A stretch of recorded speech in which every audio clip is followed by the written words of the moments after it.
Perfect. So my name is Tegan. I'm the CEO and founder of Worthmore, as you said. Worthmore is basically trying to help solve the problem of smartphone waste and closing the loop in the way that what we do with our old smartphones when we upgrade to a new one.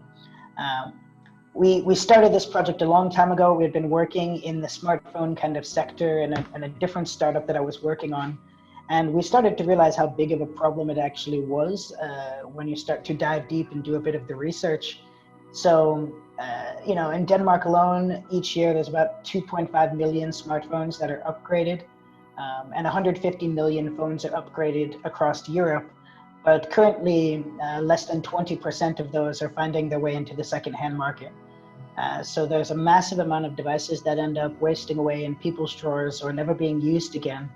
And we tried to really build a product and a platform that helped increase the incentive for taking action and doing something with your old devices, and make people a bit more aware of what it means when everybody leaves their phones in the drawers. What does that waste look like? And try to make a difference in the way we consume smartphones. I was just going to say, everyone's probably got a cupboard full of 2 or 3 smartphones, haven't they? Yeah, exactly. So that's what we found in our research, was that people had 2 or more smartphones sitting in a drawer somewhere. And the thing is that, currently there's everything from the ones that people just upgraded to ones all the way back to, iPhone, the first generation iPhones, right?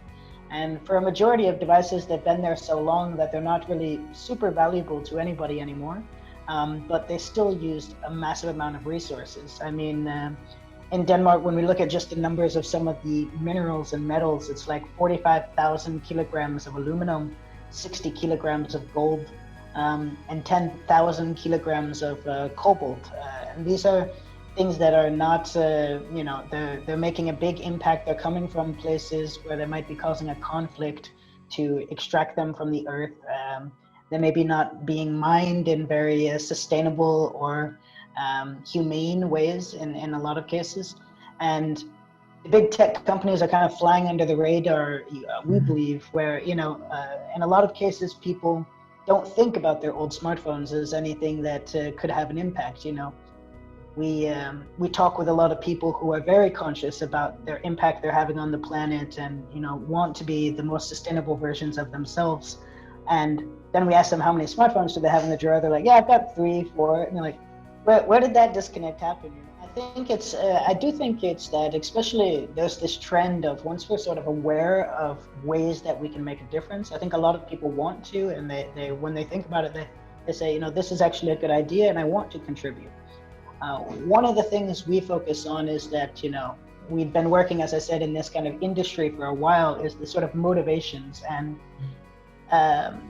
we looked at, why do people not care about their used phones, and how could we make them care about doing something with them?